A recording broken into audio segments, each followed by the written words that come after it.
Edward Strikes Out. All the engines of Sodor are very happy to work on Sir Topham Hatt's railway. Edward has worked on the railway the longest. He knows everyone, and everyone knows him. One summer morning, Edward arrived at the docks. He had to pick up some heavy pipes. Gordon and Thomas were already there. Thomas was very excited. A new crane had just arrived on the island. "He looks so strong," puffed Thomas. "I'm sure he could even lift you up, Gordon," he chuckled. Gordon didn't think this was funny, and Thomas chuffed away. "That crane might be big," Gordon sniffed, "but he has no engine. He can't move unless another engine pulls him." Edward looked at the crane. Gordon was right. "Then I don't think he can be really useful," chuffed Edward slowly. "Quite right, Edward," puffed Gordon. "He will only get in the way." Just then, Percy arrived. He was very excited to see the new crane, too. "He's not very useful," boomed Gordon. "He will only get in the way," echoed Edward. "New-fangled nonsense," wheezed Gordon, and he chuffed off. "What's a new-funneled nuisance, Edward?" peeped Percy. "New-fangled nonsense, Percy," puffed Edward, as grandly as he could. "It's something that is new and not really useful."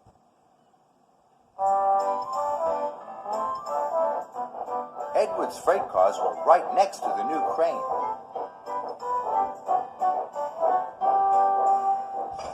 "My name's Rocky," the crane smiled at Edward.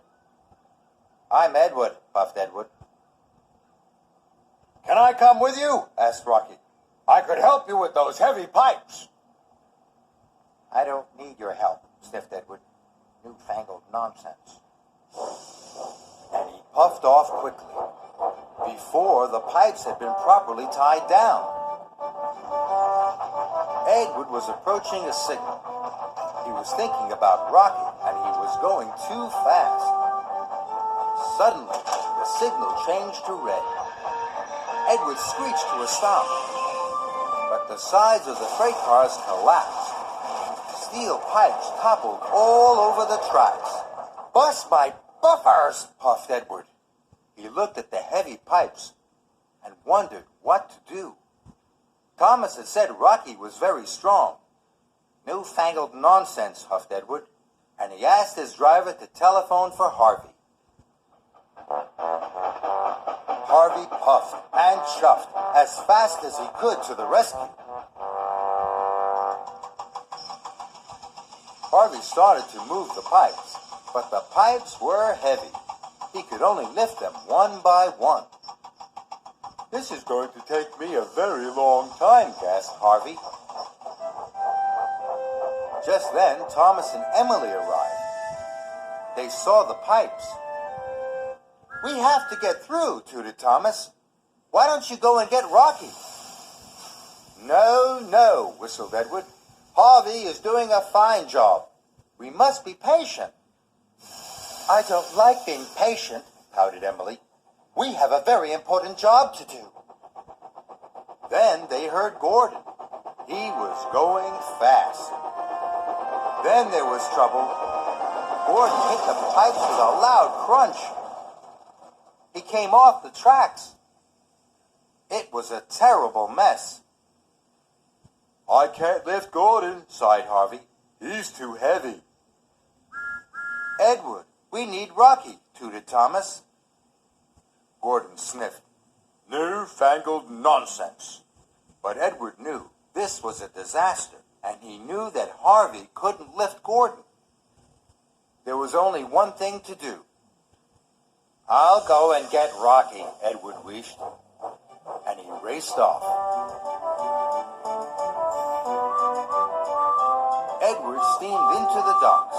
"Rocky, we need your help," he whistled. "It's an emergency." "I'm ready and waiting, Edward," whistled Rocky happily. So Edward buffered up to Rocky, and together they left for the junction. Go get him, Edward!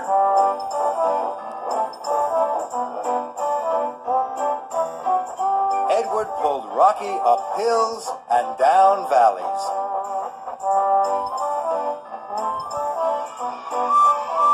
Everyone cheered and waved at them.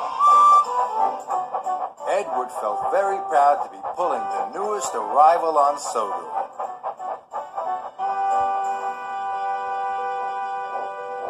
Edward soon pulled up with Rocky.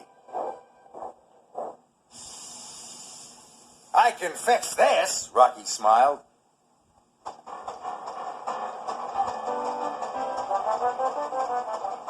And with his mighty crane arm, Rocky lifted Gordon back onto the track.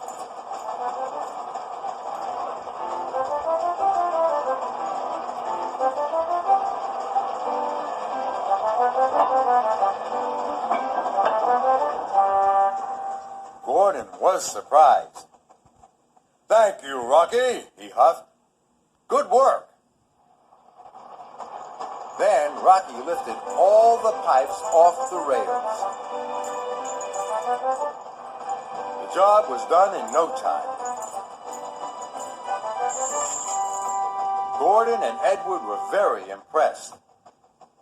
I was silly to think you were newfangled nonsense, wheezed Edward to Rocky.